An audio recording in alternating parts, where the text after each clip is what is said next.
tha we're going to talk with author extraordinaire, I gave her the title, Nev Marchant, about a book that she's written, a couple of books that she's written, and find out what's in store for her. And I have the distinct pleasure of welcoming Nev. Are you there? Yes, Nev March right here. Welcome to Masala Radio. How are you? I'm doing well. Thank you, Priyanka. Hey, it's so good to talk with you. Now, I am big on crime stories, like, whodunits and things like that. Do you write these as fiction, or are they actual happenings, like true stories? What a good question. So, Priyanka, they are fiction, but because they're historical fiction, they are very much pinned to real-world incidents, things that happened in history that may not have made sense or were never explained. And every book that I've written does tie to real incidents. My friend Farah, by the way, just texted me, sorry to interrupt you, and says ki pehle Parsi ne male to pehla Sahib ji kevano. And I didn't say Sahib ji, so Sahib ji to you first. But, okay, so, I saw your pictures. Now, come on. You talk about Old Bombay like it's, from the 1800s or something. How do you go about doing your research on what happened 50, 100 years ago? Oh, more than that, right? Yeah. So it's lovely. There is a lot that has been recorded by the British administrators. So I actually had a couple of very interesting books that I dived into. And Cornelia Sorabji wrote 5 books. This was India's first female lawyer. Although she wasn't allowed to take the bar exam, but her books are just wonderful source materials for the way people live, the weird things that were normal then, the way attitudes of people, just so many details and real incidents. Wow. I've watched Hindi movies over the years, and I think we've kind of polished our movie production that we present to the audiences, right? I mean, the movies that come out of Bollywood are way better than in terms of quality of cinematography or whatever. They're better quality looking, okay? The stories may not be, any better. But, like in the Purana Jamana, how they used to have oh, my lord, this, that. Do you have court scenes in your books as well? I do. So I have to tell you that, historically, the police really came out of the army. And therefore, there wasn't a proper investigative procedure.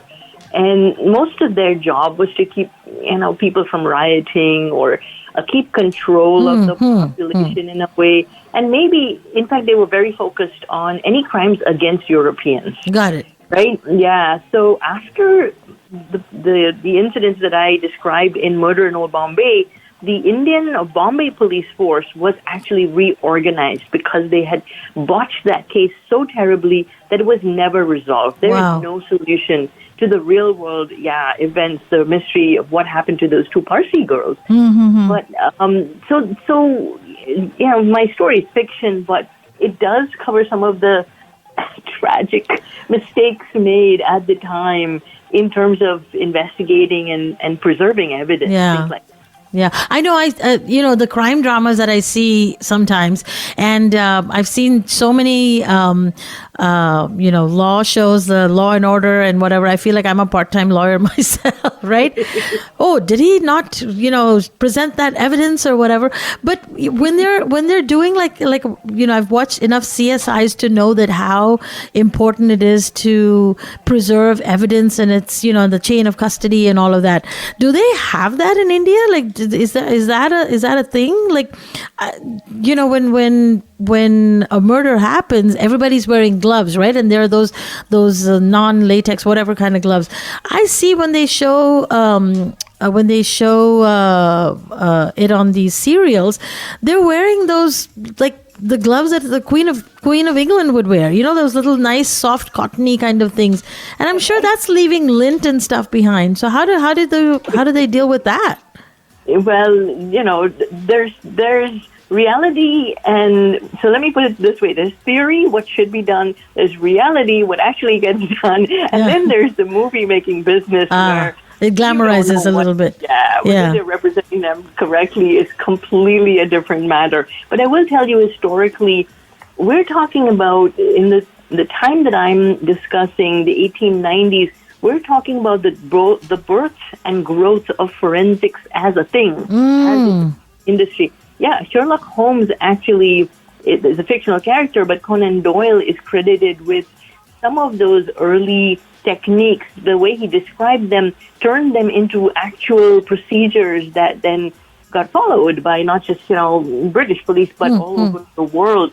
And there have been some actual scientist type of people who did move that entire area of forensics along. But there was so much that was going wrong at the time. Yeah. I mean, in terms of investigative procedure, but societally, right? The way that women were treated, the way that black people were treated in America, elsewhere, the way that the Native Americans were dispossessed, for lack of a better term. Yeah, and it's a very tumultuous time with technology. I mean, we think today that we're in a very chaotic time and the pace of change is so fast. But for people at the turn of the century, there must have been seismic change, just incredible amounts of technological change. And I'm fascinated by how people deal with that and what it causes, what the result of that change is on the way that people behave and their attitudes. So what gives you, what sets you going? What is your number one thing that, okay, I want to write about these two Parsi girls, or I want to write about, a murder that happened in, Navsari, whatever. How do you come up with your topic? What's your inspiration? Oh, everything. Priyanka, I get a good number of newsletters. I also tend to read a lot of very diverse magazines and literature, just a very, very wide variety.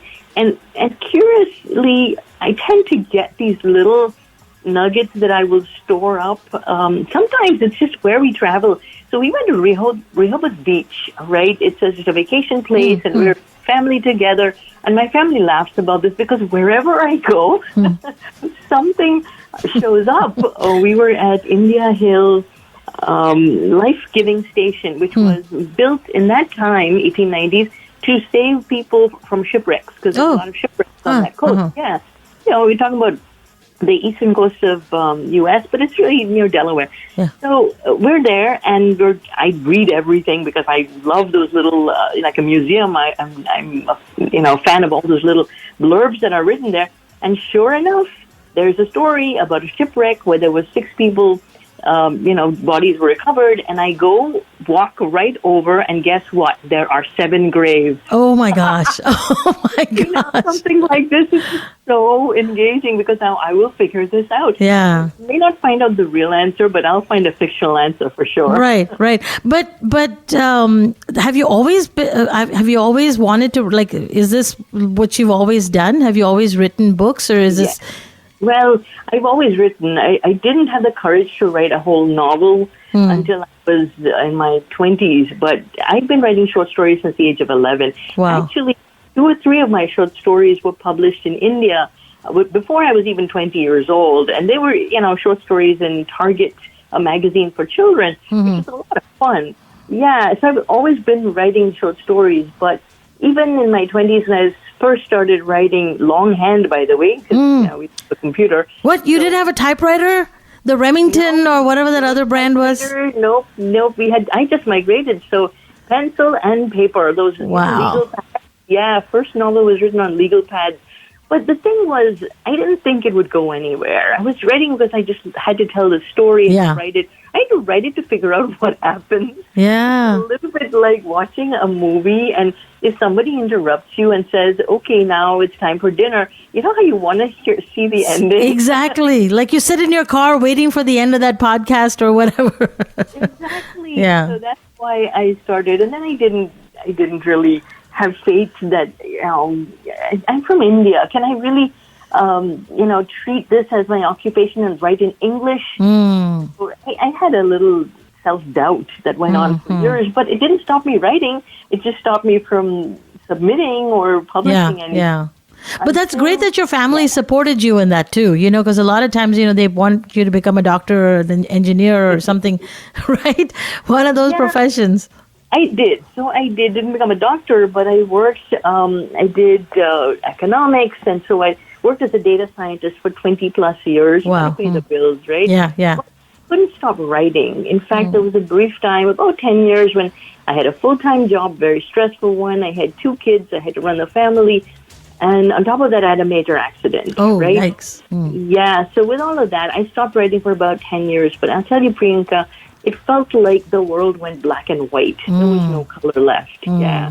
I mean, we survived. We got through all of that nonsense. But, and we're the stronger for it, I will be honest. Yeah. We are so close. That's usually the case, right? When you go through some adversity, something major that happens in your life, it just, it either breaks you or it makes you stronger. And I think most people, I'm hoping, just become stronger from those, from those experiences. I wouldn't wish it on anybody, but we got through it. And all of that life experience then translates into my writing.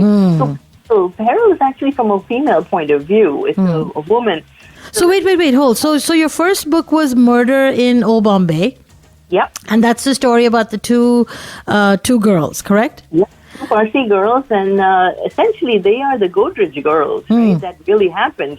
Yeah, the husband of the older one went on to become a serial entrepreneur, Ardeshir Godrej, from the 1890s. And he built, entire Godrej Foundation, the Godrej Industries.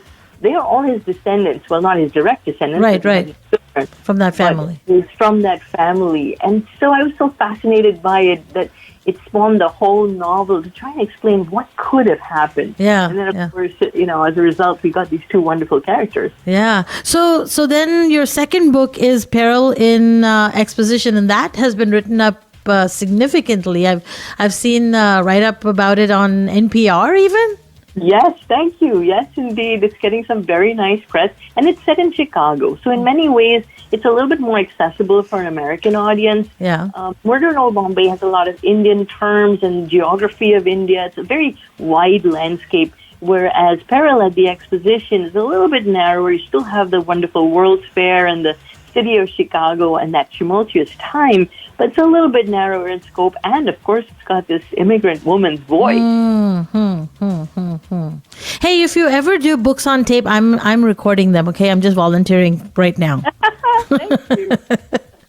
I love to read books, and I just can't find the time, but I somehow managed to make my friend Sandhya, who has pushed, given me a couple of books, and I was like, time nahi hai, it's like just whatever. And she's like, read it, like homework. You have to read it by the end of November, whatever. She'll give me like a deadline, you better have read this book. And I'm like, yes, ma'am. Murder in Old Bombay is such a fantastic audiobook. It won the Audiophile Award. Vic Adam is the narrator. He does over 20 voices, female voices, British voices, children, old people, all of them, and they're all so distinct. So he won a couple of awards. In fact, he was even up for an Audi 2022, which we lost. We lost to President Obama and Stephen King. What? Wow. That's good people to lose to. That's awesome. So what's next? What's next now? Now that you've got these 2 books on the front page, what's your next project? So I'd love for people to read Peril at the Exposition. It's a fun book. It's an exciting book. And is that present day? Is Peril and Exposition present day, or is it also like a more... It's a continuation of their story. So it's 1893 when the World's Fair was in Chicago. Oh, okay. Yeah, it's all at that time. And then the third book, which I have literally just yesterday sent off to my publisher, that is set on a steamship. Oh. Basically, Jim and Diana have boarded a steamship for Liverpool, and then very strange occurrences plague the ocean liner. Oh. And then there's a murder, and of course Captain Jim has to solve it. He has 6 days to solve the Oh my goodness. Kind of like Murder on the Orient Express, except like the movie that just came out where it was, the ship, the cruise ship that was happening. Yeah. Oh, I bet it's interesting. Very much, yes. And it's, there's ominous things happening. There's, unfortunately, poor Captain Jim is acutely seasick. Oh, bummer. Yeah, and there was probably no Dramamine at the time, right? No Dramamine there, but he does have a secret weapon, his young bride. Oh. Ooh, I can't wait to read this one too. She gets to do her thing, and of course she knows her way around. Yeah. Do you think you'll ever write contemporary, like present day books? Or do you think this is your genre and you're just going to stick with that? Well, I love writing historical stuff. The time is so fascinating. But I do write short stories that are contemporary. The few that I had published when I was a 20-year-old were, believe it or not, science fiction. Huh. So I have dabbled in a few different genres. Yeah. But I tried the one piece that was a fantasy, a short story. I think that's the only thing I have done in that genre. I'm very grounded to the here and now. Yeah. Well, before I let you go, I know you've got to run. But whereabouts in Mumbai did you grow up? I grew up in Shivaji Park in Dadar. I was in Bandra. Most of my childhood was in Bandra. Although when Bandra. Fancy people. Beautiful area. But we did live in a very seedy part of town before that, which is Mazagon. And now it's very much nicer than it was at that time. But it's near the dock. Oh, yes. I used to work at Britannia right off of Mazagon in Ray Road. Yes. That's the area. Oh, my goodness. And what's your, before I let you go, one important, because I'm all about food as well. Will you ever write about food? You think you'll ever incorporate Parsi food in there? Some dansak, patrani machi, mawa cakes. There's Parsi food in northern Old Bombay. There is a lot of continental food included on the liner. And they're real menus that I use, and I had to look up some of these terms. What are profiteroles? And of course, in Peril, she's in Chicago, and they're in a lovely hotel. And food is evocative. So true. A wonderful little section where she has her caramel custard. It's such a Parsi thing. Yes. But we call it different, right? Like Indiano custard. Like you don't call it caramel custard as like the fancy name for it. Just custard, man. Just custard, you're right. Exactly. Well, hey, it was so good chatting with you. All the very best for your new project, and I hope to talk to you soon. I can't wait to get my hands on these books and read them very soon, and we'll stay in touch, yeah? Thank you so much. This has been such a pleasure, Priyanka. For me as well. Take care, and we'll talk soon. Take care. Thank you. Bye now. Nev Marchant. Nev March is her stage name, I should say. Her books are available online. Peril at the Exposition is her second book. And the first one, Murder in Old Mumbai. You must read these books. And then her third book.